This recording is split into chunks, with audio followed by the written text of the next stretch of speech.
Good evening class. आज के इस लेक्चर में हम डिस्कस करेंगे रिस्पायरेटरी सिस्टम की कुछ डिजीजेस। Respiratory system disease. तो जैसे कि हम लोगों ने डिस्कस किया था कि रिस्पायरेटरी सिस्टम दो भाग में डिवाइड होता है। तो हमने डिस्कस किया था, एक तो इसका पार्ट हो जाता है अपर पार्ट,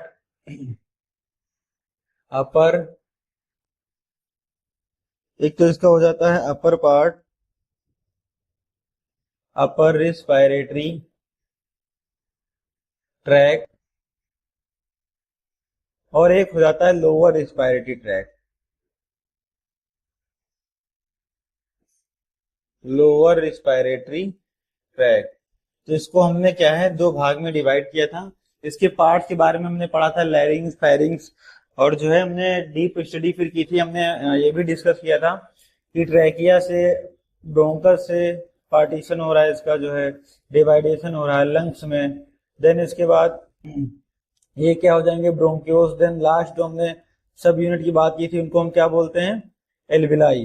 तो ये हमने स्ट्रक्चर डिस्कस किया था, मतलब लोअर पार्ट और अपर पार्ट में कहीं भी डिजीज कंडीशन क्या हो सकती है, एराइज हो सकती है। नेक्स्ट हम डिस्कस करेंगे, जैसा कि हमने एक वर्ड डिस्कस किया था, एक्यूट फेरेंजाइटिस। एक्यूट फेरेंजाइटिस, हमने एक वर्ड डिस्कस किया था एक्यूट फेरेंजाइटिस।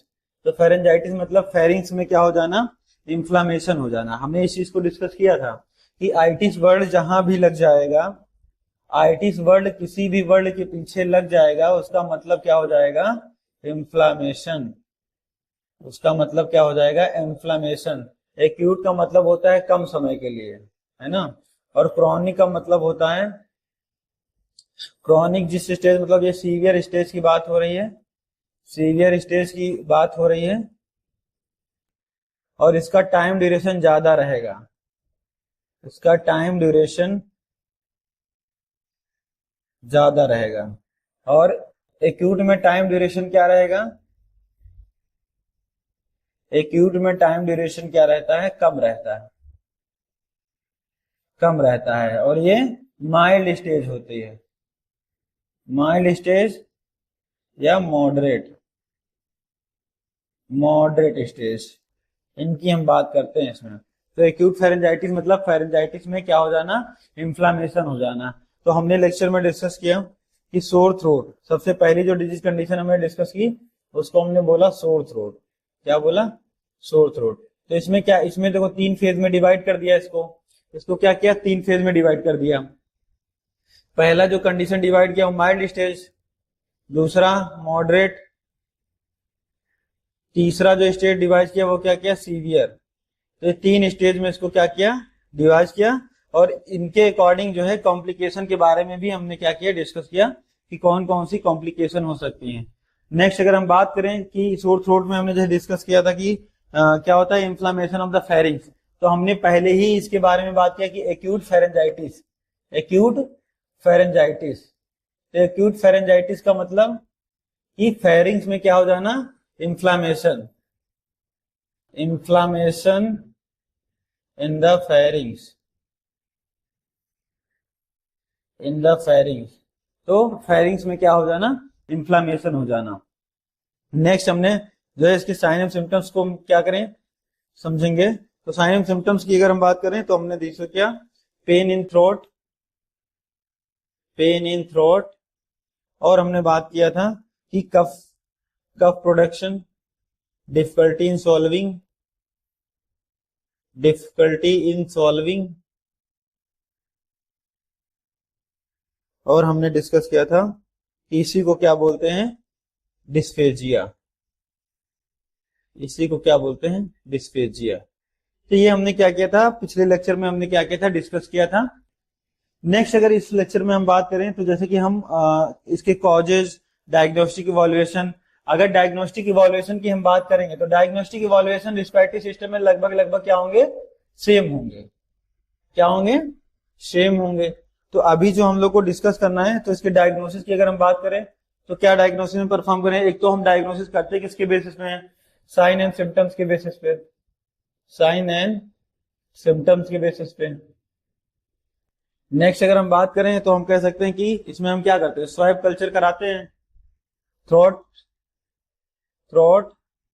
स्वैब कल्चर कराते हैं इसमें। और अगर डायग्नोसिस की हम बात करें तो इसमें हम क्या करते हैं कि एंटीबॉडी चेक करते हैं। क्या करते हैं, एंटीबॉडी चेक करते हैं। इसके लिए हम क्या ब्लड टेस्ट परफॉर्म कराते हैं, ब्लड टेस्ट परफॉर्म कराते हैं। तो ये हमने जो है डिस्कस किया कि कौन सी कंडीशन अराइज हो रही है और बेस्ट से बेस्ट क्या होंगे डायग्नोस्टिक इवैल्यूएशन कौन से जो है प्रोवाइड किए जाएंगे या होते हैं।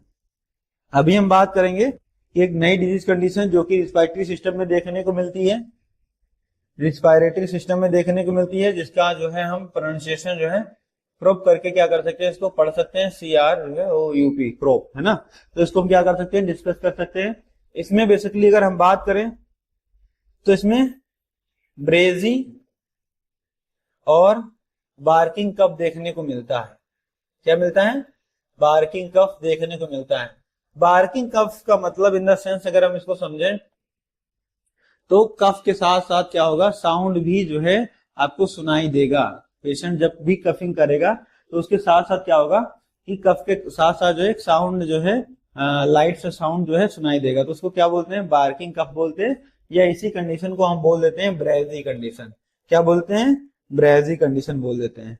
और ये कौन कौन से पार्ट को जो है इफेक्ट करता है उसके बारे में भी हम डिस्कस करेंगे कि ये कौन कौन से पार्ट को इफेक्ट करेगा। तो सबसे पहले हम क्या पढ़ रहे हैं, एक्यूट फेरेंजाइटिस। तो ये क्या हो जाएगा, एक्यूट, है ना। नेक्स्ट अगर हम बात करें तो ये किसको इन्वॉल्व करेगा, लैरिंजो, लैरिंग्स को, लैरिंजो ट्रैकियो ब्रोंकाइटिस। तो ये कितने पार्ट को इन्वॉल्व कर रहा है कि लैरिंजिस, जो लैरिंजो पार्ट है इसको लैरिंग्स वाला, वहां पे इन्वॉल्वमेंट देखने को मिल रहा है। पहले तो हम बात करें तो वहां पे क्या हो रहा है, इन्वॉल्वमेंट देखने को मिला लैरिंग्स रीजन पे। नेक्स्ट अगर हम बात करें तो ट्रैकिया रीजन पे क्या होगा, इन्वॉल्वमेंट देखने को मिलेगा। नेक्स्ट अगर हम बात करें तो ब्रोंकाइटिस रीजन पे क्या होगा, इन्फ्लामेशन देखने को मिलेगा। तो ब्रोंकिस जैसे हम समझ रहे हैं कि लैरिंग्स हमारा वोकल कॉर्ड है ना, तो नियर अबाउट क्या होगा, पूरा इन्फ्लामेशन देखने को मिलेगा। अगर हम ट्रैकिया की बात करें तो ट्रैकिया हम लोग जानते हैं कि ट्यूब लाइक स्ट्रक्चर होता है जो कि लंग्स में जाके पार्टीशन हो जाता है, इसका डिवाइड हो जाता है। ये ट्रैकिया ये क्या करता है, एयर को पास करता है, कार्बन डाइऑक्साइड को क्या करता है, रिलीज करता है, CO2 को क्या करता है, रिलीज करता है।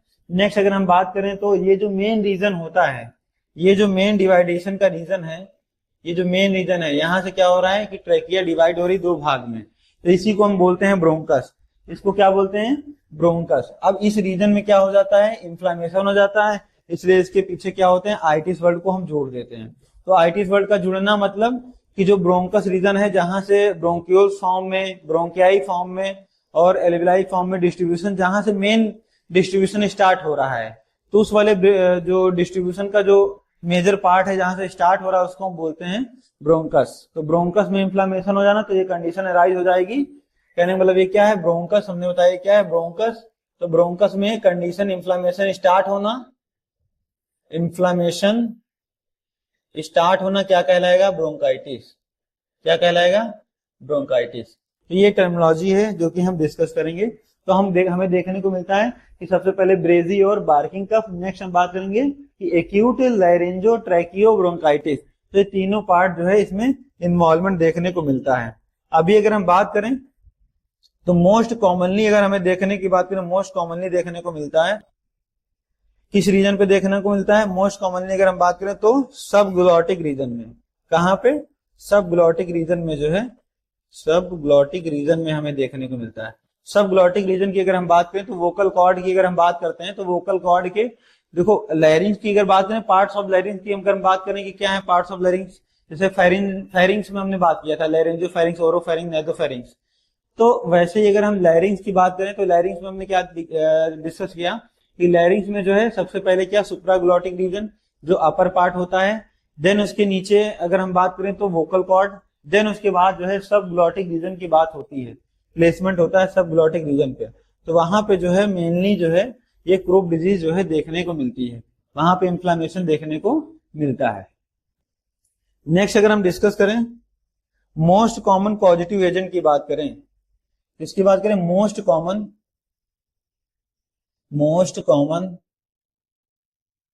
Causative agent, most common causative agent की अगर हम बात करें तो इसमें जो है इन्फ्लुएंजा यानी पैरा इन्फ्लुएंजा वायरस है ना, क्या इन्वॉल्व होगा, पैरा इन्फ्लुएंजा वायरस, ये क्या होगा, इसका इन्वॉल्वमेंट होगा।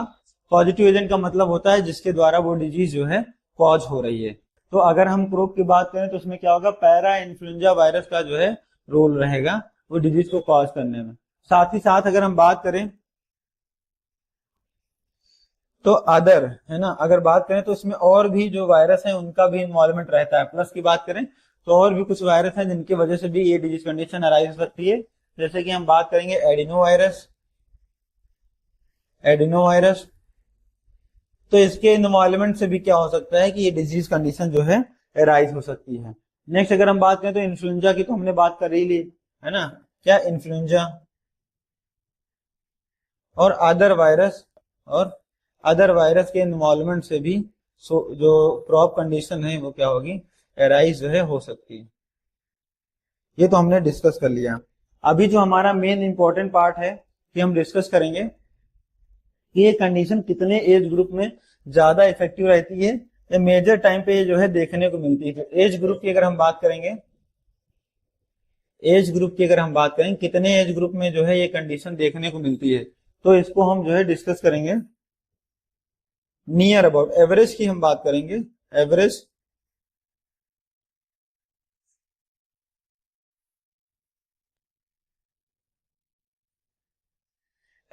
टाइम ड्यूरेशन की हम बात करेंगे। तो एवरेज टाइम ड्यूरेशन की अगर बात करेंगे तो इसमें हम बात करेंगे जो है 6 मंथ से लेकर 3 साल तक। 6 मंथ से लेकर एवरेज, एक जो है एवरेज टाइम ड्यूरेशन हम मानते हैं, तो 6 मंथ से लेकर 3 साल तक जो है बच्चों में ये कंडीशन ज्यादा अराइज हो सकती है। 6 मंथ से लेकर 3 साल तक जो चिल्ड्रंस हैं उस एज ग्रुप में ये डिजीज कंडीशन अराइज होने के चांसेस ज्यादा हैं या ज्यादा केसेस इसके जो है हमें देखने को मिलते हैं। नेक्स्ट अगर हम डिस्कस करें कि अगर हम जो है ट्रीटमेंट, हमें कोई भी केस या पेशेंट मिलता है, अब उसका हम ट्रीटमेंट क्या कर सकते हैं, स्टार्ट कर दिए। तो अभी अगर उसको हमें इंस्ट्रक्शन देना है कि कितने समय तक वो जो है आइसोलेट रहे या जो है स्कूल वगैरह जो है ना जाए, बच्चा अवॉइड करे, स्कूल जाना जो है क्या करे, अवॉइड करे। कहने का मतलब है अगर इसका मोटिव है कि आइसोलेट करना, तो अगर पेशेंट जो है आपके पास एडमिट हुआ है, आपने आइडेंटिफाई किया, डायग्नोस किया पेशेंट को, तो उसके रिगार्डिंग अगर आपने जो है एंटीबायोटिक और सब मेडिसिन वगैरह जो है उनको जो है एंटीपायरेटिक वगैरह मेडिसिन जो है दिया, जो है प्रोवाइड किया, और आपने जो है उसका बेटर ट्रीटमेंट जो है प्रोवाइड किया, तो अगर आपने जो ट्रीटमेंट है वो स्टार्ट किया तो 24 घंटे, जैसे आज अगर 12 बजे आप करते हैं तो नेक्स्ट जो है 12 तक आप क्या करेंगे कि काउंट करेंगे। जैसे ही 24 आवर्स होंगे, मतलब उतने टाइम ड्यूरेशन तक आपको पेशेंट को क्या रखना है, आइसोलेट रखना है। उतने टाइम ड्यूरेशन तक पेशेंट को आपको क्या करना है, आइसोलेट रखना है 24 घंटे तक। देन उसके बाद आप पेशेंट को अलाउ कर सकते हैं कहीं भी जाने के लिए, आप क्या कर सकते हैं, अलाउ कर सकते हैं कॉलेज या स्कूल जाने के लिए। बेसिकली चिल्ड्रन की बात हो रही तो स्कूल की बात होगी, स्कूल जाने के लिए या सोशलिंग गैदरिंग के लिए आप उसको क्या कर सकते हैं, अलाउ कर सकते हैं। इसमें हमने बात किया कि जब से हम ट्रीटमेंट स्टार्ट करेंगे तो 24 आवर तक हम क्या करेंगे, पेशेंट को जो है आइसोलेट करके रखेंगे। नेक्स्ट हम इसमें बात करेंगे इसके साइन एंड सिम्टम्स की, कि साइन एंड सिम्टम्स क्या होते हैं, कैसे हम पता लगाएंगे। साइन एंड सिम्टम्स की बात करेंगे तो हम पता लगाएंगे कैसे कैसे जो है ये डिजीज कॉज होती है। तो इसके बारे में हम बात करेंगे कि ये डिजीज कैसे कॉज हो रही है, और कॉज हो रही पॉजिटिव एजेंट की बात हमने किया है ना, para influenza virus, adeno virus है ना, अदर वायरस के इफेक्ट से जो ये डिजीज कॉज हो रही है। तो अभी हम यहाँ पे देखेंगे कि हमें कॉज का पता, लेकिन हम यहाँ पे क्या डिस्कस करेंगे, सिम्टम्स को हम क्या करेंगे, सिस्टम जो सिम्टम्स हैं उनके बारे में क्या करेंगे, स्टडी करेंगे सिम्टम्स के बारे में स्टडी करेंगे कि कौन कौन से सिम्टम है जिसकी वजह से हमें पता लग सकता है। तो सिम्टम्स की अगर हम बात करें तो सबसे पहले इसमें जो मेजर देखने को मिलता है वो क्या होता है, स्लो प्रोग्रेसिव होती है। कैसी होती है? Slow progressive. कहने का मतलब है स्प्रेड रेट ऑफ द इसकी क्या होती है, कम होती है, धीरे धीरे ये क्या करता है, ग्रो करता है, और ये डिजीज कंडीशन जो है एराइज होती है। नेक्स्ट अगर हम बात करें तो इसमें जो फीवर होता है वो लो ग्रेड फीवर होता है, जैसे कि हमने सोर थ्रोट में डिस्कस किया था। ये कैसा होता है, लो ग्रेड फीवर होता है। इसमें क्या होता है, देखने को मिलता है लो ग्रेड फीवर देखने को मिलेगा। लेकिन इसका अपोजिट हमने सोर थ्रोट में देखा था तो उसमें हाई ग्रेड फीवर देखने को मिल रहा था, और इस कंडीशन में क्या है, लो ग्रेड फीवर देखने को मिल रहा है। नेक्स्ट अगर हम बात करें तो अगर हम साइन एंड सिम्टम्स की बात करें तो अपर रिस्पायरेटरी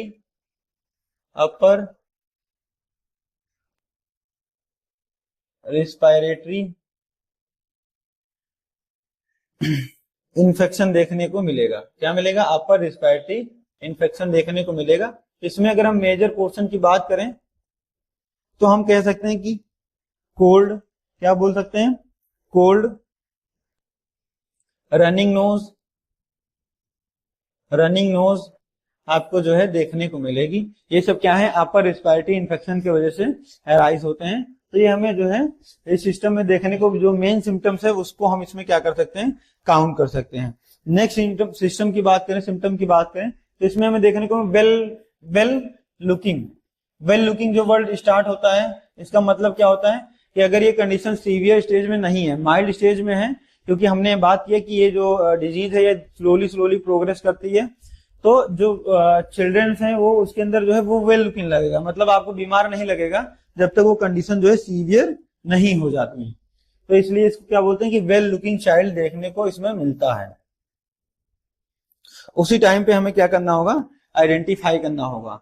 नेक्स्ट अगर हमने बात किया तो हमने डेफिनेशन में इसको डिस्कस किया था, इसमें ब्रेजी और बार्किंग कफ देखने को मिलता है, तो इसका साइन एंड सिम्टम्स भी है, बार्किंग कफ देखने को मिलता है। तो हमने बताया ही था कि साउंड, कफिंग के साथ साथ साउंड भी देखने को मिलता है और पेन महसूस होता है।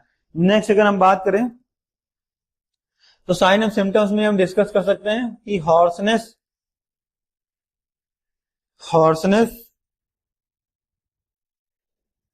कफ देखने को मिल सकता है। तो इसमें भी हॉर्सनेस का मतलब होता है साउंड जो है आपको प्रोड्यूस होगा, हॉर्सनेस जैसा साउंड जो है महसूस होगा आपको। नेक्स्ट अगर हम बात करें तो इसमें क्या होता है, ये सब डिजीज हमने जो बात किया तो सुप्राग्लैटिक रीजन में क्या होता है, सुप्राग्लॉटिक हमने डिस्कस किया ना, तो सुप्राग्लैटिक रीजन में नियर अबाउट क्या देखने को मिलेगा, एडिमा देखने को मिलेगा। और इस कंडीशन में क्या होगा, एक हाई पिच साउंड आपको सुनाई देगा। क्या सुनाई देगा? हाई पिच साउंड आपको सुनाई देगा, यह प्रेजेंट रहेगा। तो ये हम डिस्कस करते हैं इसके साइन एंड सिम्टम्स की, जो कि हमने देखा पहले जो है स्लो प्रोग्रेसिव, मतलब इसका स्प्रेड रेट ऑफ द क्या है, कम है, लो ग्रेड फीवर देखने को मिलता है, हाई पिच साउंड देखने को मिलता है, अपर रिस्पिरेटरी इन्फेक्शन में आपको कोल्ड, रनिंग नोज ये सब देखने को मिल जाएगा। वेल लुकिंग का मतलब हो गया कि बच्चा जो है माइल्ड स्टेज में क्या होगा कि सिम्टम उस पर जो है पता नहीं चल पाएगा। नेक्स्ट अगर हॉर्सनेस कफ का मतलब है कफ के साथ साथ जो है साउंड प्रोड्यूस होना। बार्किंग का मतलब होता है कि जैसे डॉग बार्किंग होता है उस तरीके का जो है कफिंग के दौरान जो है आवाज आना, साउंड प्रोड्यूस होना। ब्रेजी और बार्किंग कफ हमने डिस्कस कर लिया। देन हमने बात किया कि जो है एडिमा देखने को मिलता है सुप्रा जो है ग्लॉटिक रीजन में। नेक्स्ट अभी हम बात करेंगे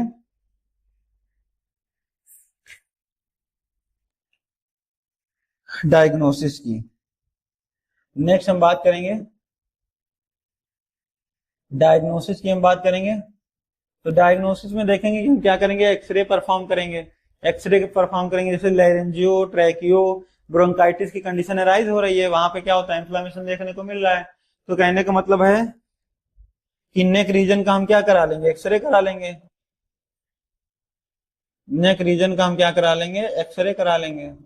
एक्सरे परफॉर्म कराएंगे तो हमको आइडेंटिफाई हो जाएगा कि जो है ये कंडीशन ग्रुप की जो है कंडीशन अराइज होगी। तो इसमें कुछ स्ट्रक्चर की हम बात करें तो अगर ये ट्रैकिया है तो ऐसे करके जो है स्ट्रक्चर देखने को मिलेगा। तो ये क्या हो जाता है, ये वाला रीजन जो है ब्लॉक हो जाता है। अब ये रीजन अगर ब्लॉक हो रहा है तो आप ही बताइए कि रेस्पिरेशन अगर कर रहा है पेशेंट और अगर ये रीजन ब्लॉक है तो एयर कैसे पास होगी। तो उस कंडीशन में क्या होता है कि जो एयर जो ऑक्सीजन होता है उसकी कमी हो जाती है। Lack of oxygen, lack of oxygen देखने को मिलता है। तो इसके लिए हम क्या करते हैं, ट्रीटमेंट की अगर हम बात करेंगे तो हम इसमें क्या करेंगे, O2 प्रोवाइड करेंगे पेशेंट को। अब O2 प्रोवाइड करेंगे तो पेशेंट क्या होगा, रिलीफ मिलेगा उसको, है ना, पेशेंट को क्या मिलेगा, रिलीफ मिलेगा। तो हम जो है क्या करेंगे, डायग्नोसिस करके परफॉर्म करके पता लगा लेंगे कि कंडीशन क्या है, एक्सरे में जो है देख के। अभी हम बात करेंगे ट्रीटमेंट की, कि ट्रीटमेंट में इसमें हम क्या प्रोवाइड करते हैं।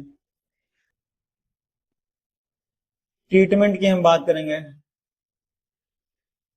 तो ट्रीटमेंट की हम बात करते हैं। ट्रीटमेंट में बेसिक क्या होता है, जो जो प्रॉब्लम क्रिएट हो रही है, जो जो साइन एंड सिम्टम्स हैं, उसके बेसिस पे हम क्या करेंगे, मेडिसिन प्रोवाइड करेंगे। तो सबसे पहले अगर हम बात करें तो हम इसमें एंटीबायोटिक अवॉइड करते हैं।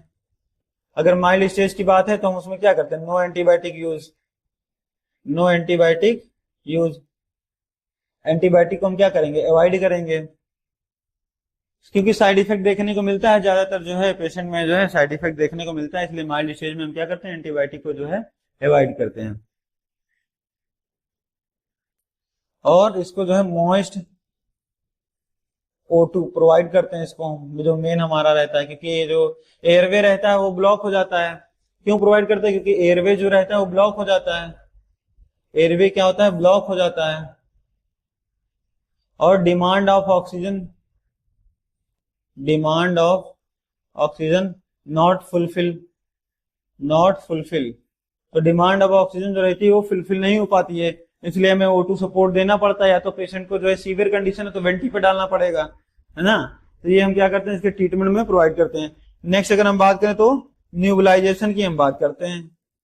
किसकी बात करते हैं, न्यूबलाइजेशन की हम बात करते हैं, कि इसमें पेशेंट को हम क्या करेंगे, न्यूबलाइजेशन कराएंगे। अब न्यूबलाइजेशन कराने के साथ साथ हम क्या, इसमें हमें जो एक्शन देखने को मिलता है कि इसमें जो न्यूबलाइजेशन कराते हैं किसके, जो है ब्यूडा कार्ड, जो है ड्यूलिन वीडियो कार्ड से कराते हैं। हम क्या इसमें जो यूज करते हैं वो ब्यूडा कार्ड यूज करते हैं, सबने देखा होगा, है ना। तो क्या करते हैं, ब्यूडा कार्ड यूज करते हैं। और साथ में जो बीटा एडर्जेनिक जो है रिसेप्टर्स का यूज करते हैं। किसका यूज करते हैं, बीटा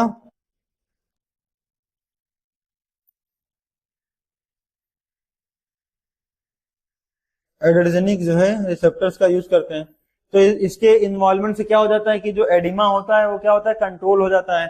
कहने का मतलब जो एडिमा स्वेलिंग है वो क्या हो जाएगी, कंट्रोल हो जाएगी।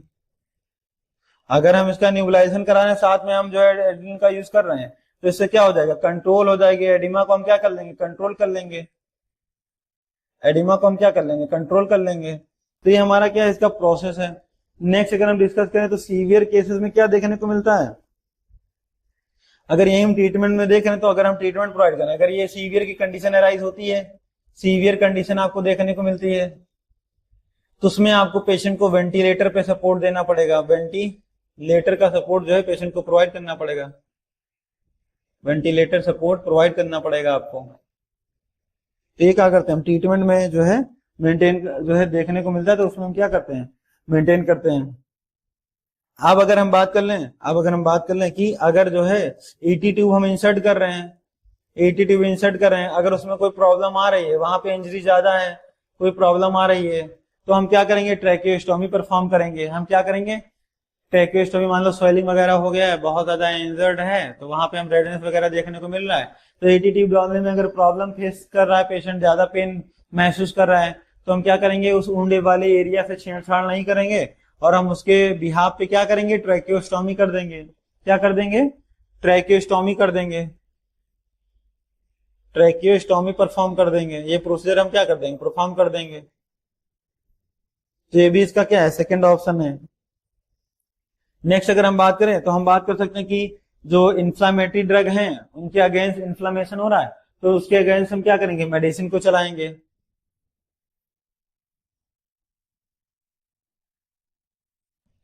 इन्फ्लामेटरी, अब इसके आगे हम क्या कर दें, एंटी लगा दें। क्या लगा दें, एंटी।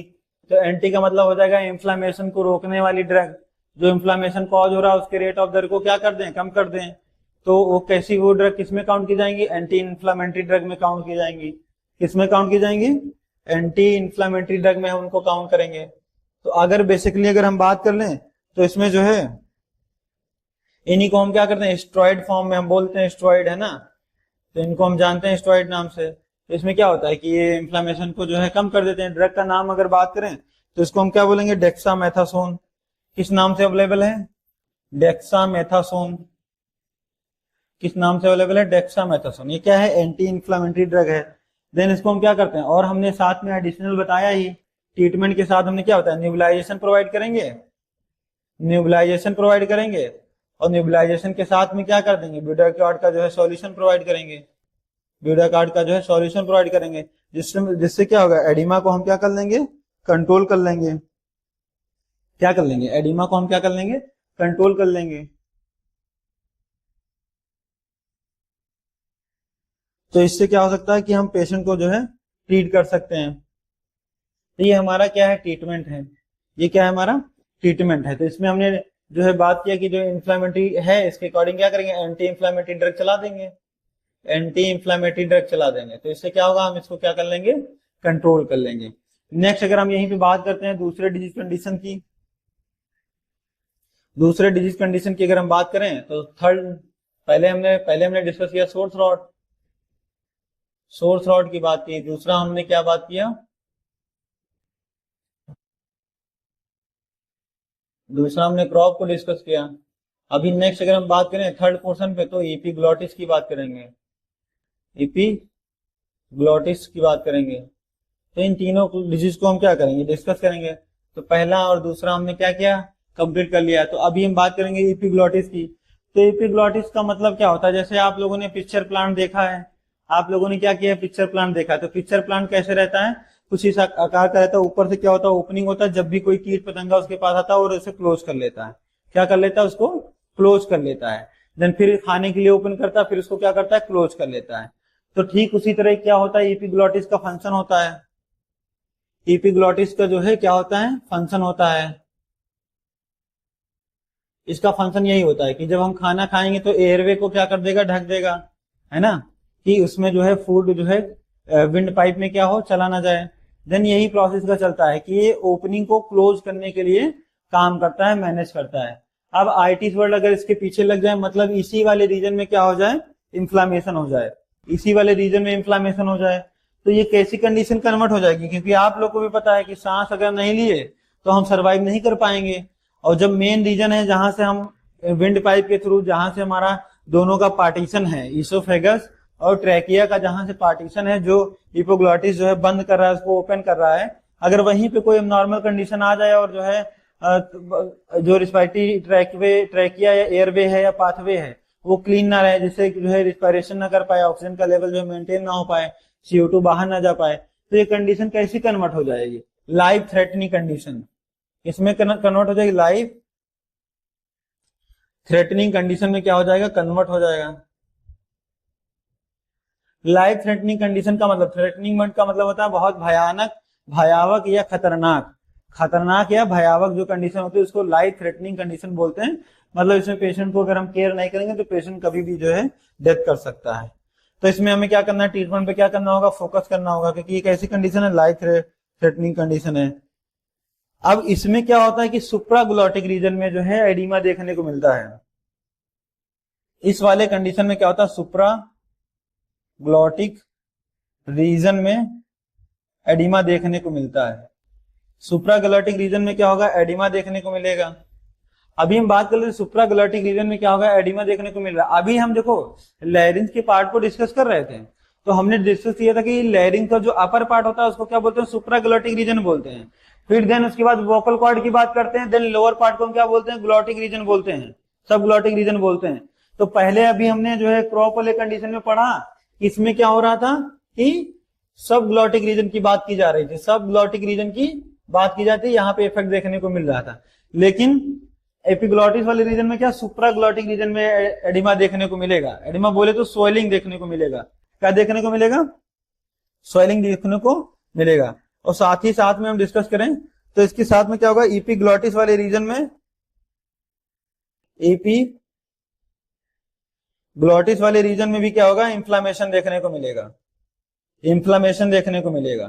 तो कहने का मतलब सब ग्लोटिक रीजन में एडिमा, स्वेलिंग, और एपिग्लॉटिक रीजन में क्या होगा, इन्फ्लामेशन देखने को मिलेगा। तो ये कंडीशन हम देख रहे हैं कि इसमें सुप्राग्लोटिक रीजन में है जो ये कंडीशन अराइज हो रही है, इसलिए इसको क्या बोलते हैं, लाइफ थ्रेटनिंग कंडीशन बोलते हैं। नेक्स्ट अगर हम बात करें इसमें तो मोस्ट कॉमन ऑर्गेनिज्म की बात करें, मोस्ट कॉमन ऑर्गेनिज्म की बात करें कि मोस्ट कॉमन ऑर्गेनिज्म क्या है, तो इसमें हम डिस्कस करेंगे तो इन्फ्लुएंजा है ना, Haemophilus influenza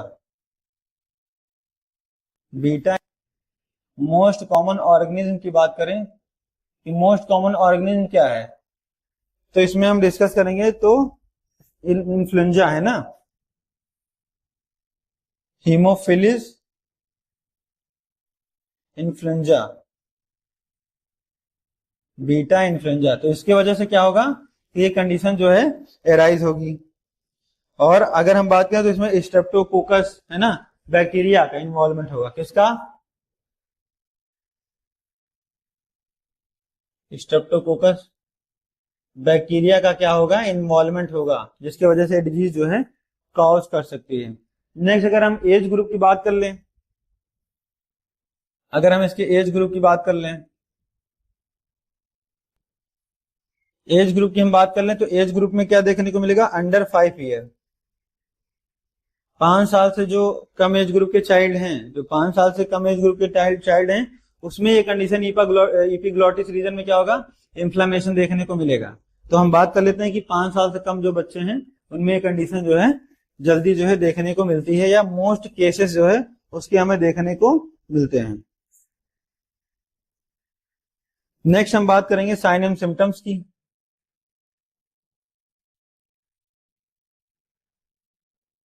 sign and symptoms की बात करेंगे। साइन एंड सिम्टम्स में हम डिस्कस करेंगे कि इसमें जो अभी हमने डिस्कस किया, जस्ट इस टॉपिक से पहले हमने डिस्कस किया कि जो क्रोप कंडीशन है उसमें क्या हो रहा है, स्लो प्रोग्रेस हो रहा है। लेकिन इस वाले कंडीशन में क्या होगा, रैपिड प्रोग्रेस देखने को मिलेगा। क्या देखने को मिलेगा, रैपिड प्रोग्रेस देखने को मिलेगा। तो इसमें हम डिफरेंशिएशन कर लेते हैं या कर सकते हैं। और उसमें लो ग्रेड फीवर देखने को मिल रहा था और इसमें हाई ग्रेड फीवर देखने को मिलेगा। इसमें क्या देखने को मिलेगा, हाई ग्रेड फीवर देखने को मिलेगा। और हाई ग्रेड फीवर आपको सोर थ्रोट कंडीशन में भी देखने को मिल रहा था। देखो डिफरेंशिएशन, जो सोर थ्रोट था उसमें भी हाई ग्रेड फीवर देखने को मिल रहा था, और जो इपिग्लॉटिस है इस रीजन में इन्फ्लेमेशन, इसमें भी हाई ग्रेड फीवर देखने को मिल रहा था। नेक्स्ट अगर हम डिस्कस करें, रिस्पायरेशन डिस्ट्रेस देखने को कंडीशन मिलेगी।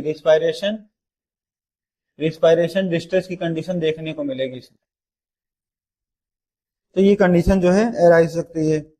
अब इसमें जो बच्चा होगा, अभी उसमें हम डिस्कस कर रहे थे, उसमें जो चाइल्ड था वेल लुकिंग दिख रहा था। उसमें जो बच्चा था, जो चाइल्ड था, वो वेल लुकिंग कंडीशन में देखने को मिल रहा था। लेकिन इसमें जो है सिक की कंडीशन में देखने को मिलेगा। सिक कंडीशन,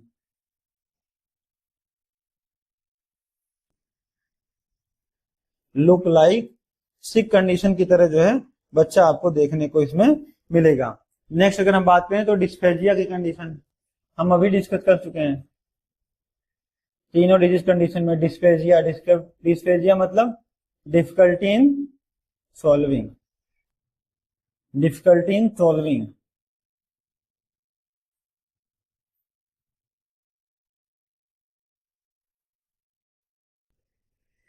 डिफिकल्टी इन सॉल्विंग जो है देखने को मिले, मतलब अगर निगलने में या कुछ इंटेक करने में प्रॉब्लम हो रही है तो डिस्फेजिया की कंडीशन क्या होगी, एराइज होगी। और वॉइस में चेंज देखने को मिलेगा, वॉइस में अल्ट्रेशन देखने को मिलेगा। अल्ट्रेशन इन वॉइस चेंज, वॉइस चेंज में क्या होगा, अल्ट्रेशन दिखाई देना जो है स्टार्ट हो जाएगा। तो इसके जो है क्या है, साइन एंड सिम्टम्स हैं, जिससे हम पता लगा सकते हैं कि एपिग्लॉटिक रीजन में इन्फ्लेमेशन हुआ है। तो कौन कौन से साइन एंड सिम्टम्स होंगे, तो हमने डिस्कस किया फर्स्ट है रैपिड प्रोग्रेस को, हाई ग्रेड फीवर को, देन हमने रिस्पायरेशन डिस्ट्रेस की बात किया कंडीशन। तो इसकी वजह से क्या होता है कि जो बच्चा होता है वो बीमार जैसा दिखाई देगा कंडीशन में देखने को मिलेगा। और डिफिकल्टी इन सॉल्विंग की बात करें तो डिस्फेजिया की कंडीशन मेडिकल टर्म में इसको हम बोलते हैं। इसमें जो है कोई भी जो चाइल्ड है, बच्चा है, वो निगलने में असमर्थ होगा अल्ट्रेशन वाइस चेंज जो होगा उसका वो बदल जाएगा, नॉर्मल की तरह जो है वाइस जो है प्रोड्यूस नहीं होगी, कफिंग के साथ भी क्या होगा, वाइस साउंड का जो है प्रोडक्शन आपको देखने को मिलेगा। अभी अगर हम बात कर लें कि इसके साइन एंड सिम्टम्स को, तो इसको हम जो 4D से आइडेंटिफाई करते हैं। किससे आइडेंटिफाई करते हैं? 4D से। 4D अगर हम याद कर लिए तो 4D अगर हम याद कर लिए तो एपिग्लॉटिस के जो है मेजर साइन एंड सिम्टम्स की हम बात करेंगे तो उसमें हमें कवर अप हो जाएगा कि जो है साइन एंड सिम्टम कौन कौन से हैं, तो हम इसको क्या करेंगे, भूलेंगे नहीं। तो सबसे पहले अगर हम बात कर लें तो 1D से हो जाएगा डिस्फेजिया। 1D से हो जाएगा डिस्फेजिया। तो डिस्फेजिया का मतलब होता है difficulty in swallowing, difficulty in swallowing, difficulty in solving. Next अगर डी की बात करें तो हमें क्या करना है, 4D को डिस्कस करना है। तो पहला डी हमने डिस्कस कर लिया। दूसरा डी क्या है? डिस्पेनिया। तो इस कंडीशन में क्या होगा, डिस्ट्रेस देखने को मिलेगा आपको। क्या देखने, जैसे रिस्पायरेटरी डिस्ट्रेस की हम बात कर रहे थे, एयरवे क्लीन नहीं होगा तो डिस्ट्रेस देखने को मिलेगा। नेक्स्ट अगर हम बात करें तो ड्रोलिंग की कंडीशन अराइज होगी। क्या होगा? ड्रोलिंग की कंडीशन अराइज होगी, ऑब्स्ट्रक्शन देखने को मिलेगा, ड्रोलिंग।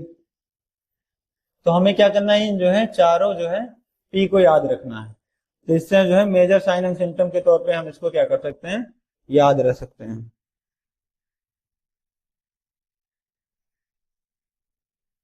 अभी हम बात कर लेते हैं कि हमने जो है 4D को समझा कि 4D में हम कैसे कैसे जो है चीजों को जो है जितने पॉइंट्स हैं, और अगर इनको हम एक बार ध्यान से देखें तो अभी हमने इन सारे पॉइंट्स को हमने साइन एंड सिम्टम में डिस्कस किया है।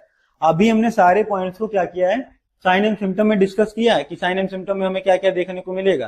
तो इसलिए इसको हम याद रखने के लिए 4D में कन्वर्ट कर दिए और इसको हम क्या करेंगे, याद रखेंगे। तो इससे हमें क्या होगा, प्रॉपर जो है साइन एंड सिम्टम रिकवर रहेंगे, रिकवर हो जाएंगे, याद हो जाएंगे, मेमोराइज रहेंगे, हमें एक बार रिवीजन करने की जरूरत है और हम एग्जाम के लिए क्या हो जाएंगे, प्रिपेयर हो जाएंगे। देन इसके बाद हम बात करेंगे डायग्नोसिस की। हम किसकी बात करेंगे, डायग्नोसिस की।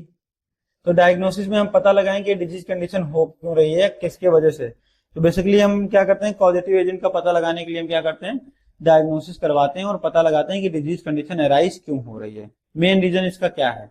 तो इसमें हमने क्या किया, अब जितने भी, अब हमने बताया कि ये जो कंडीशन है तो पूरा क्या हो रहा है, रिस्पायरेटरी सिस्टम को इफेक्ट कर रही है। तो ट्रैकिया वाले रीजन से लेकर अपर ओरल तक जो है देखने को मिल रहा है इन्फेक्शन। अब एपिग्लॉटिस की बात करें तो इसमें कहां पे, सुप्रा रीजन पे देखने को मिल रहा है, सुप्राग्लॉटिक रीजन में देखने को मिल रहा है। तो कहने का मतलब है कि हम एक्सरे कराएंगे तो किसका कराएंगे, एक्सरे कराएंगे तो हम नेक का एक्सरे कराएंगे। क्या करेंगे, नेक का एक्सरे कराएंगे। क्या कराएंगे, नेक का जो है एक्सरे परफॉर्म कराएंगे। तो उसकी वजह से हमें क्या देखने को मिल जाएगा।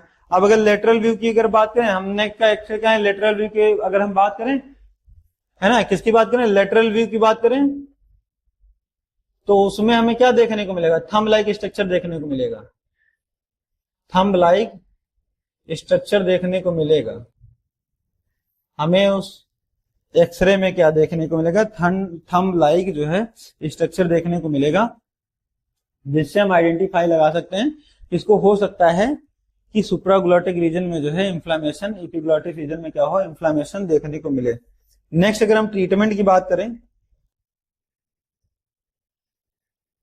हम क्या करें, ट्रीटमेंट की बात करें कि ट्रीटमेंट हम क्या प्रोवाइड करेंगे। हमको भाई ट्रीट करना है, पेशेंट को क्या करना है, रिकवर करना है, पेशेंट को क्या करना है, रिकवर करना है। तो उसके लिए हम कौन सा बेस्ट जो है ट्रीटमेंट उसको प्रोवाइड करेंगे, ताकि कम एज ड्यूरेशन में, कम टाइम ड्यूरेशन में पेशेंट क्या हो जाए, रिकवर हो जाए, ताकि वो सीवियर कंडीशन में जो है ना जाए पेशेंट। तो इसके लिए हम क्या करेंगे, पेशेंट को सबसे पहले फर्स्ट प्रायोरिटी में क्या करेंगे, पेशेंट को हम क्या करेंगे, एडमिट करेंगे। पेशेंट को क्या करेंगे, एडमिट करेंगे। देन हम क्या करेंगे, हिस्ट्री कलेक्शन करेंगे,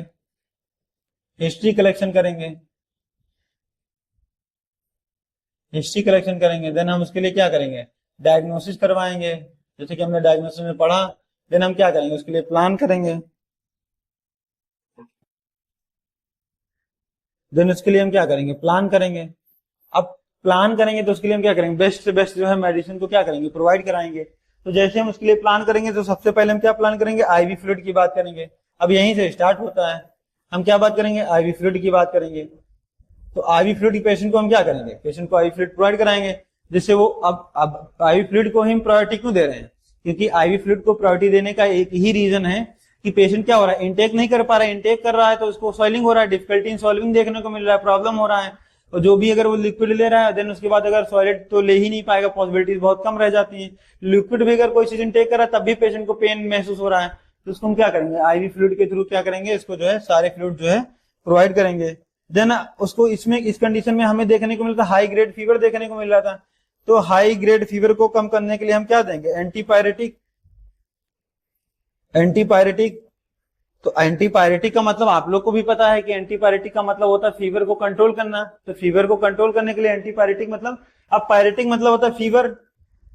अब इसमें क्या होगा कि पैरासीटामोल हम देते हैं, पैरासीटामोल देख रहे हैं, अब इसमें डोजेस का मसला रहता है तो इसमें एंटी वर्ड लगा दिए। तो ऐसी दवाइयां जो बुखार को कम कर दें या बुखार को कंट्रोल कर दें या इसके रेट ऑफ दर को, जो स्प्रेड रेट ऑफ दर है, या इसके टेम्परेचर को कम कर दें, तो अगर एंटी वर्ड लग गया तो उसको हम क्या बोलेंगे, एंटीपायरेटिक बोल देंगे। क्या बोल देंगे, एंटीपायरेटिक। जैसा कि हमने पिछली अभी टॉपिक में डिस्कस किया कि एंटी इंफ्लामेटरी, इन्फ्लामेशन को कंट्रोल कर दे ड्रग तो उसको एंटी इंफ्लामेटरी ड्रग बोलेंगे, और अगर फीवर को कंट्रोल कर दे तो एंटीपायरेटिक बोल देंगे। क्या बोल देंगे, एंटीपायरेटिक बोल देंगे।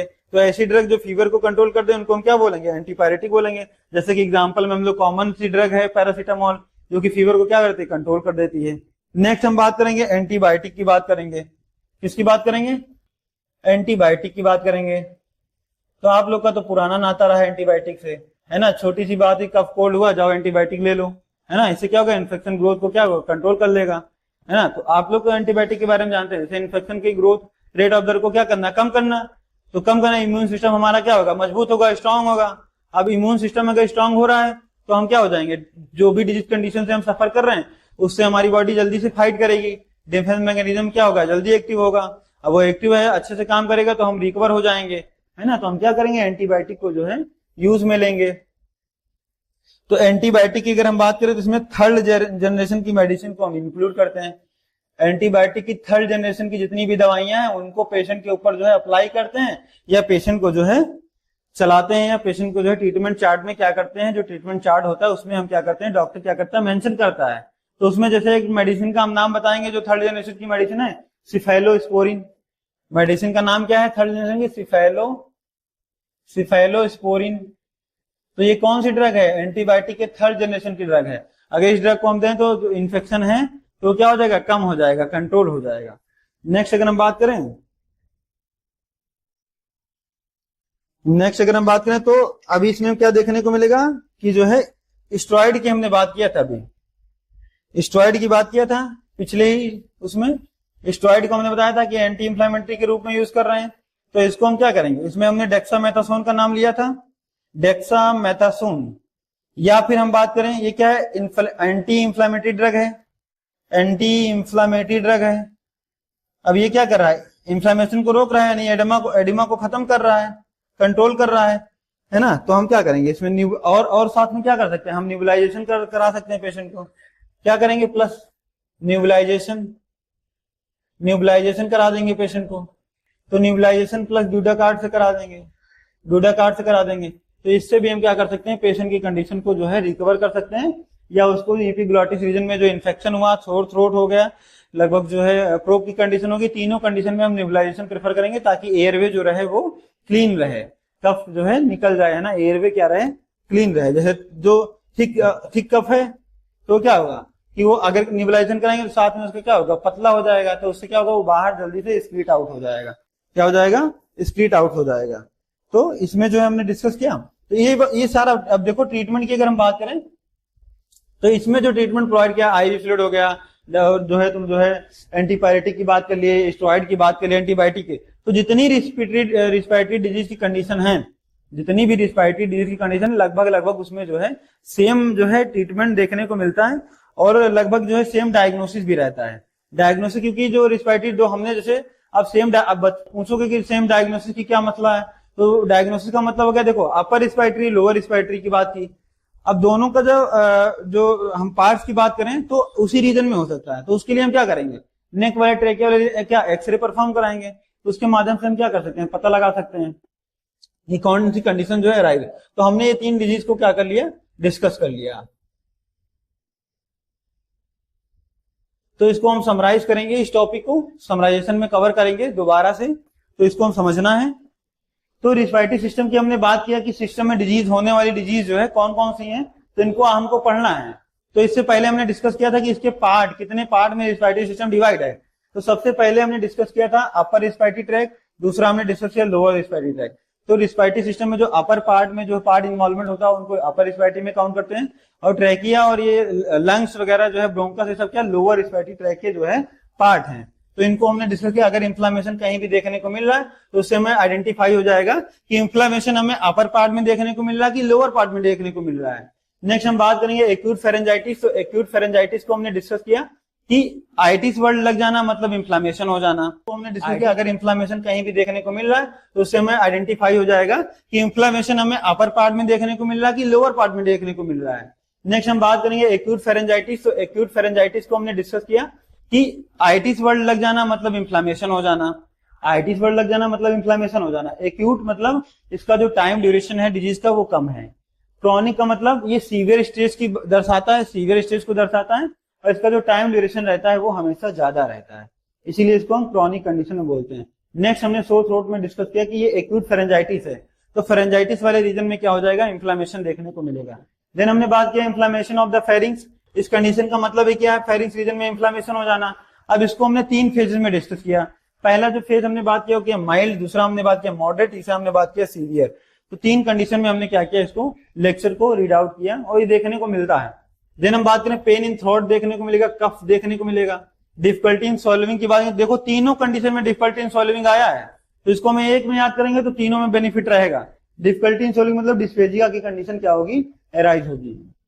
नेक्स्ट अगर हम डायग्नोस्टिक इवैल्यूएशन की बात करें तो सबसे पहला हमारा जो पॉइंट होता है वो क्या होता है कि जो साइन एंड सिम्टम के बेसिस पे हम डायग्नोसिस जब भी परफॉर्म करते हैं तो साइन एंड सिम्टम पेशेंट आता है अपने जो है लक्षण बताता है ये प्रॉब्लम हो रही है और ऐसा ऐसा हमें महसूस हो रहा है जो हमें दिखता है, और उसके थोड़ा हिस्ट्री कलेक्शन एक तो ऑब्जर्वेशन मेथड हो जाता है तो उससे हम क्या पता लगा लेते हैं। तो उसी के बेसिस हम क्या करते हैं कि ट्रीटमेंट प्रोवाइड करते हैं और डायग्नोसिस कराते हैं। तो इसमें हम क्या करेंगे, सबसे पहले हम क्या करेंगे, थ्रोट स्वैब कल्चर कराएंगे। तो स्वैब कल्चर का उससे पता लगा लेंगे कि बैक्टीरियल ग्रोथ कितना है। देन हम क्या करते हैं इसमें एंटीबॉडी चेक करते हैं। एंटीबॉडी क्या करते हैं, चेक करते हैं किसके माध्यम से, ब्लड टेस्ट के माध्यम से परफॉर्म कराते हैं। देन इसके बाद हम क्या करते हैं, कल्चर करा के पता लगाते हैं। देन हमने डिस्कस किया ग्रुप कंडीशन को, ये क्या है हमने बताया था सेकंड रिस्पायरेटरी सिस्टम में हमने डिजीज में जो है इसको डिस्कस किया। तो इसमें क्या ब्रेसी या बार्किंग कब देखने को मिल रहा था, बार्किंग का मतलब डॉग बार्किंग लाइक सुना होगा कि डॉग बार्किंग कर रहा है, तो मतलब कब के साथ वैसी जो है साउंड आपके जो है वोकल कॉर्ड से जो है सुनाई देगा, लैरिंग्स में जो प्रोड्यूस होगा, तो आपको जो है साथ में पेन होगा और साउंड कफिंग के साथ साथ एक अजीब सा जो है साउंड देखने को मिलेगा, उसको हम क्या बोलते हैं, बार्किंग कब बोलते हैं। नेक्स्ट हमने बात किया कि किस पार्ट का इन्वॉल्वमेंट है, तो एक्यूट है ना, लैरिंजो ट्रैकियो ब्रोंकाइटिस जो है मतलब ब्रोंकाइटिस वाला रीजन, ब्रोंकस वाला रीजन, ट्रैकिया वाला रीजन और लैरिंग्स वाला रीजन जो है इफेक्ट होता है, दिखाई देता है। तो मतलब 3 पार्ट का इन्वॉल्वमेंट होता है जिसमें ये डिजीज जो है काउज होती है, या वहां पे बेसिकली बात करें तो उस रीजन में क्या होगा, इन्फ्लामेशन देखने को मिलता है। नेक्स्ट अगर मोस्ट कॉमन बात करें कि किस, अभी हमने 3 पार्ट की बात की कि तीनों पार्ट में कहीं भी इन्फ्लामेशन देखने को मिलेगा, लेकिन अभी हम बात करेंगे मोस्ट कॉमन, ज्यादातर, मोस्ट कॉमन का मतलब होता है ज्यादातर ये डिजीज किस पोर्शन को इफेक्ट कर रही है। तो ज्यादातर की अगर बात करें तो सब ग्लॉटिक रीजन में क्या होगा, ये इफेक्ट देखने को मिलेगा। अब सब ग्लॉटिक रीजन फिर बार बार हम समझाएंगे कि सब ग्लॉटिक रीजन मतलब निचला पोर्शन, सुप्रा ग्लॉटिक रीजन मतलब वोकल कॉर्ड के ऊपर का पोर्शन, और सब ग्लॉटिक मतलब वोकल कॉर्ड के नीचे का पोर्शन की बात हो रही, वहां पे इन्फ्लामेशन देखने को मिलेगा।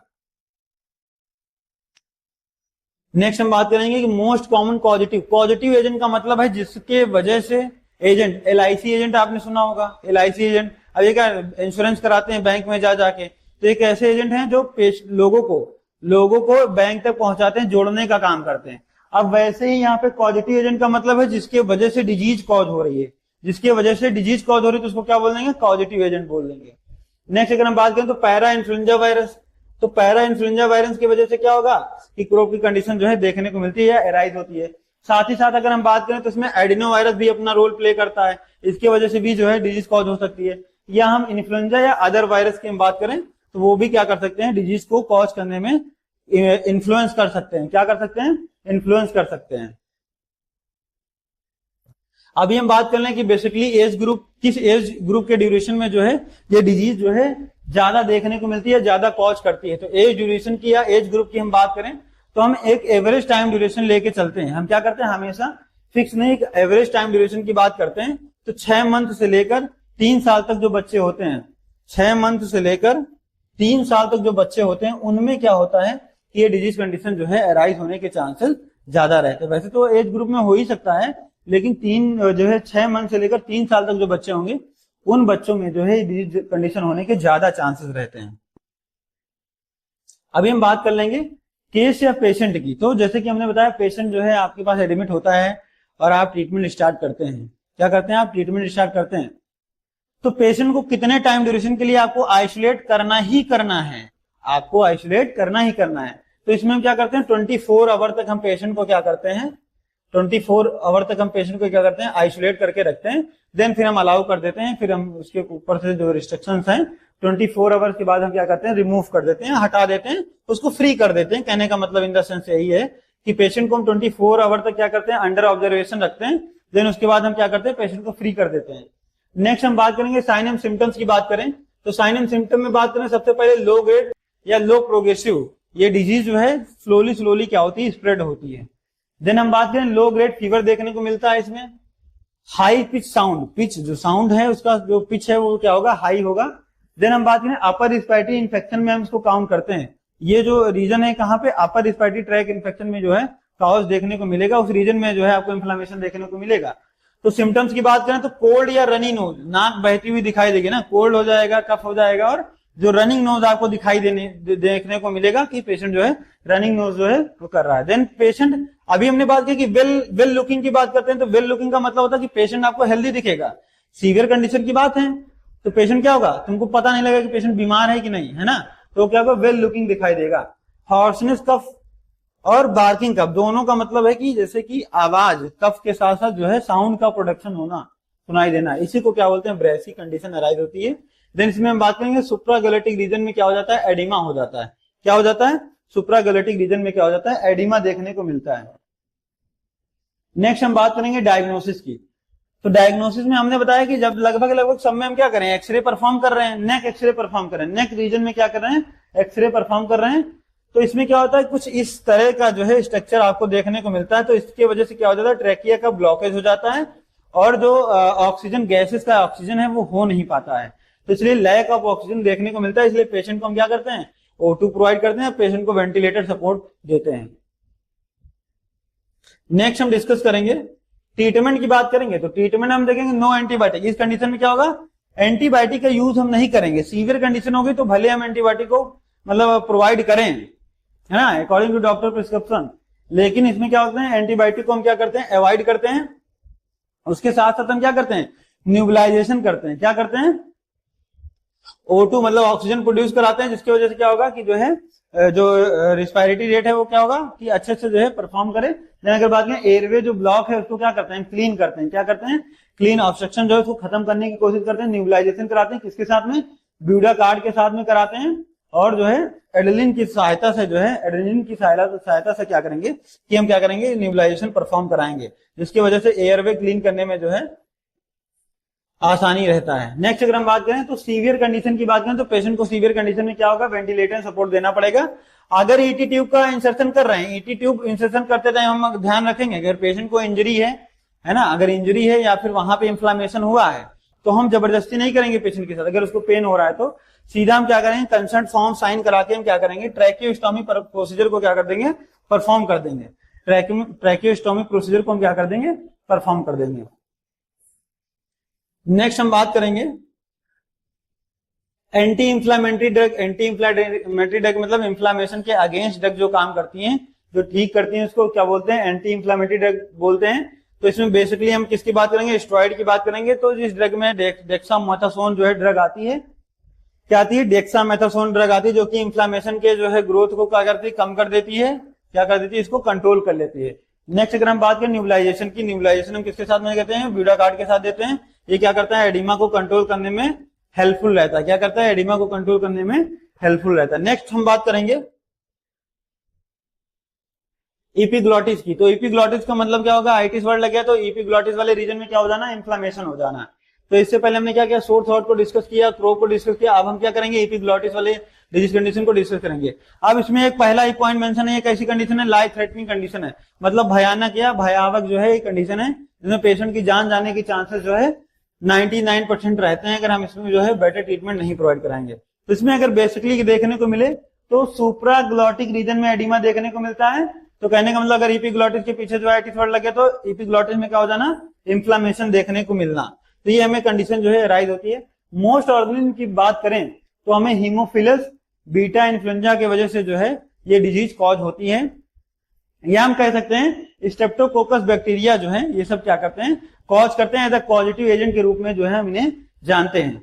देन बात करें कि अगर ये कंडीशन अराइज हो रही तो हम अगर डिस्कस करें तो ये किस एज ग्रुप में देखने को मिलेगी, तो इसका एज ग्रुप जो होगा अंडर 5 साल है ना, 5 ईयर होगा, मतलब 5 साल से कम बच्चों में ये कंडीशन जो है ज्यादा देखने को मिलेगी। नेक्स्ट हम डिस्कस करेंगे स्लाइड में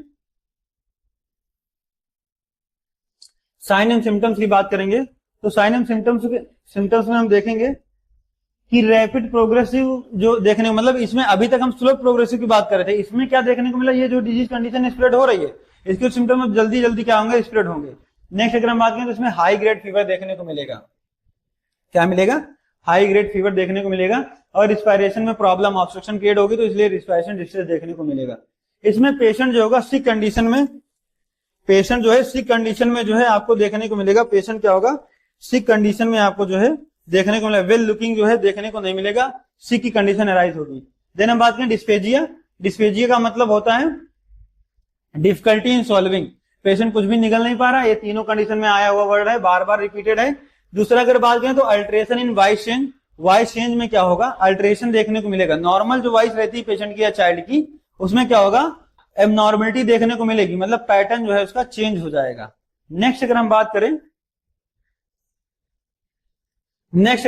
तो 4D के माध्यम से हम क्या करेंगे, साइन एंड सिम्टम को ऑब्जर्व करेंगे और याद करने की कोशिश करेंगे। तो सबसे पहले हमने बात किया ड्रोलिंग, ऑब्स्ट्रक्शन देखने को मिलना, दूसरा हमने डिस्पेजिया, बार बार हमने डिस्कस किया डिफिकल्टी इन सॉल्विंग, डिस्पेनिया मतलब डिस्ट्रेस की कंडीशन, ऑब्स्ट्रक्शन रेस्पिरेटरी एयरवे देखने को मिलेगा, देन ड्रोलिंग की कंडीशन। तो ये 4D हम क्या करेंगे, याद करेंगे, ये क्या है 4D इसके साइन है। नेक्स्ट हम डिस्कस करेंगे डायग्नोसिस की बात करेंगे। तो डायग्नोसिस में हमने बताया सबसे पहले हम क्या परफॉर्म करा रहे हैं, तीनों कंडीशन में हमने डिस्कस किया कि नेक एक्सरे परफॉर्म करा रहे हैं, कि नेक रीजन में इंफ्लेमेशन देखने को मिल रहा है, नेक रीजन में भाई इंफ्लेमेशन देखने को मिल रहा है, तो हम क्या करेंगे, नेक एक्सरे परफॉर्म करा लेंगे तो हमें पता चल जाएगा। बेसिकली हमें क्या कहां देखने को मिला, सुप्राग्लॉटिक रीजन, ग्लॉटिक रीजन में क्या होगा, इंफ्लेमेशन देखने को मिल रहा है, तो हम इसे क्या होगा आइडेंटिफाई कर लेंगे। लेटरल व्यू की अगर बात करें जो हमने नेक एक्सरे कराया है, अगर लेटरल व्यू स्ट्रक्चर की बात करें तो हम अगर लेटरल व्यू की बात करते हैं तो हमें थंब लाइक स्ट्रक्चर देखने को मिलता है, क्या थंब लाइक स्ट्रक्चर जो है देखने को मिलता है। एक्सरे जब परफॉर्म कराएंगे, एक्सरे हम करवाएंगे पेशेंट का, तो उसमें जो है हमें थंब लाइक स्ट्रक्चर जो है देखने को मिलेगा, मिडल में जो है थंब लाइक स्ट्रक्चर देखने को मिलेगा, जो कि ऑब्स्ट्रक्शन क्रिएट करेगा, जो कि क्या करेगा, ऑब्स्ट्रक्शन क्रिएट करेगा। नेक्स्ट हम बात करते हैं ट्रीटमेंट की। अब ट्रीटमेंट में लगभग हम देखते हैं कि सबका जो है ट्रीटमेंट जो है एक जैसा देखने को मिलता है। तो ट्रीटमेंट हमने बात किया, सबसे पहले हम क्या करेंगे, पेशेंट को एडमिट करेंगे, भाई पेशेंट को हम क्या करेंगे, एडमिट करेंगे। तो पेशेंट को एडमिट करेंगे तो उसके बाद हम क्या करेंगे, हिस्ट्री कलेक्शन करेंगे, भाई पेशेंट किस अवस्था में, क्या क्या प्रॉब्लम है उसका, इससे पहले तो ये कंडीशन नहीं रही थी। देन हम क्या करेंगे, डायग्नोसिस प्लान करेंगे, डायग्नोसिस करेंगे, प्लान बनाएंगे, उसके बाद हम क्या करेंगे, प्लान करेंगे। अब प्लान करने के बाद हम क्या करेंगे, आईवी फ्लूइड इनटेक करवाएंगे, पेशेंट को क्या करेंगे, डाइट चार्ट में इनटेक कर देंगे, मेडिसिन चार्ट में क्या करेंगे, आईवी फ्लूइड को जो है इनटेक करवाएंगे पेशेंट को। देन इसके बाद एंटीपायरेटिक मेडिसिन देंगे, तीनों में ट्रीटमेंट सेम है, इसमें हम क्या करेंगे, एंटीपायरेटिक देंगे। एंटीपायरेटिक बोले तो पैरासिटामोल जो कि बुखार को कम कर दे, है ना। दूसरा हम बात करेंगे स्टेरॉइड की बात करेंगे, या इसमें क्या करते हैं, डेक्सामेथासोन देते हैं। अब डेक्सामेथासोन कैसी ड्रग है, एंटी इंफ्लेमेटरी ड्रग है, जो कि एडिमा को कंट्रोल कर दी। तीनों डिजीज कंडीशन में हमें किसको कंट्रोल करना है, एडिमा को कंट्रोल, स्वेलिंग को कंट्रोल करना है। तो अगर डेक्सामेथासोन हम इसमें भी चला देंगे तो क्या होगा, एंटी इंफ्लेमेटरी ड्रग हो जाएगी, जो कि एडिमा को कंट्रोल कर लेगी। तो एक कंडीशन में क्या करेंगे, एक कंडीशन में मेडिसिन को याद रखेंगे तो क्या होगा, तीनों डिजीज कंडीशन में हमें सेम मेडिसिन देखने को मिलेगी, यानी डेक्सामेथासोन। तो ये प्राइम में हम नोट डाउन कर लेंगे, एक्स्ट्रा से हम नोट डाउन कर लेंगे कि हमें क्या करना है, डेक्सामेथासोन को याद करना है। तो रिस्पिरेटरी सिस्टम की जितनी डिजीज हैं सब में डेक्सामेथासोन चल जाएगी। अगर एडिमा की कंडीशन है, स्वेलिंग कंडीशन है तो वो ट्रीटेबल है। ओके, देन हम बात करेंगे एंटीबायोटिक की। तो एंटीबायोटिक आपको पता है कि इन्फेक्शन ग्रोथ को क्या कर लेता है, कंट्रोल कर लेता है। कभी भी इन्फेक्शन होता है हम तुरंत क्या करते हैं, एंटीबायोटिक इंटेक कर लेते हैं, तो उसके ग्रोथ जो बैक्टीरिया वायरस उसके ग्रोथ रेट ऑफ दर को क्या करता है, कम कर देता है। अब कम कर देगा तो इन्फेक्शन कम हो जाएगा, इम्यून सिस्टम क्या होगा, मजबूत हो जाएगा। अब हमारी बॉडी जो डिफेंस जो सिस्टम है एक्टिव हो जाएगा, अब वो फाइट करेगा। जब फाइट करेगा तो क्या कर देगा, किल कर देगा। किल कर देगा तो हमारी बॉडी क्या हो जाएगी, रिकवर हो जाएगी। और एंटीबायोटिक की अगर बात करें तो इसमें हम क्या करते हैं, इसमें हम थर्ड जनरेशन की मेडिसिन को यूज करते हैं। हम जो भी एंटीबायोटिक हम प्रोवाइड करेंगे ट्रीटमेंट में, जो भी हम यूज में लेंगे, तो उसमें हम क्या करेंगे, प्रिस्क्रिप्शन की तौर पे हम क्या करेंगे, थर्ड जनरेशन की ही मेडिसिन को क्या करेंगे, लिखेंगे। क्या करेंगे, थर्ड जनरेशन की ही मेडिसिन को हम उसमें मेंशन करेंगे। और थर्ड जनरेशन की मेडिसिन का अगर एग्जांपल हम आपको एक को बताएं तो क्या है, सिफेलोस्पोरिन। तो सिफेलोस्पोरिन कैसी दवा है, ये थर्ड जनरेशन की दवा है, जो कि एंटीबायोटिक की थर्ड जनरेशन की दवा, जो कि हम यूज करते हैं इन्फेक्शन को कंट्रोल करने के लिए। क्या करते हैं, इन्फेक्शन को कंट्रोल करने के लिए क्या करते हैं, यूज में लेते हैं। तो हमने ये बात किया इसकी ट्रीटमेंट की, कि ट्रीटमेंट अब देख लो जितना भी ट्रीटमेंट हमने मेंशन किया तीनों डिजीज कंडीशन में है। तो इस ट्रीटमेंट को हमने क्या किया, रीड आउट किया और उसको जो है प्लान किया। तो आज के लेक्चर में हमने डिस्कस किया कि क्या होता है जो है रिस्पिरेटरी सिस्टम क्या होता है। इसके दो पार्ट्स होते हैं, एक अपर रिस्पिरेटरी, दूसरा लोअर रिस्पिरेटरी। इसमें हमने सोर थ्रोट, प्रोब कंडीशन की और जो है एपिग्लॉटिस रीजन की बात की, जिसमें इन्फ्लामेशन देखने को मिलता है। बेसिकली इसमें हमने जो है intro, definition, sign and symptom, positive agent, age duration या किस एज ग्रुप में ज्यादा हो रहा है, देन हमने डायग्नोसिस की और ट्रीटमेंट की बात किया कि इसमें कौन सा ट्रीटमेंट प्रोवाइड करेंगे। तो 3 डिजीज कंडीशन को हमने क्या किया, कवर अप कर लिया। नेक्स्ट लेक्चर में हम बात करेंगे एक नए टॉपिक के साथ में। Thank you class.